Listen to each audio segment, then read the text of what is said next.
Kuya Clint. Kuya Clint. Audrey, Tara. lang. Ito. Oh. May isip kasi ako eh. Ano yung isip mo?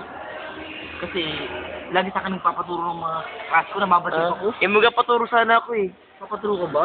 Sama, ikaw, isa ka rin eh. Palaw-palawin ka din ng... Kaya, nilabag mo eh. Palaw-palawin ka sa'yo eh. Ano? Ano papaturo mo sa akin? Yung law of, law of motion. Law of motion. Eh, gagalaw ka lang ng mga ganyan eh. Ano? Motion na yun eh. Hindi, anong Law of motion? formula nun ng law of motion? Yung rain gouge.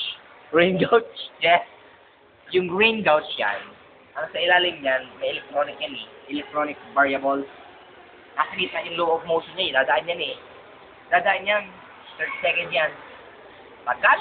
Maghihintay ka pa niyan, may inis ka, parang babatukan mo eh. Lalabas yan, dadaan yan ganyan. Tapos yun ng ganyan, may lalabas yun X times. X time.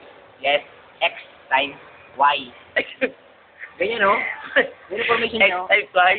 times Y equals Y. equals Ano? U. U. Pero yan eh, yan o. Equals U. Yes. Itong gitna ng U, yan na yung law of motion.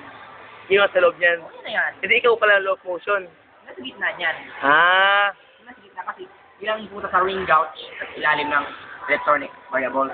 Yan na law of motion. X niya times Y equals U. Yun ang gitna. Baka masila naman yan, tulad ng plural.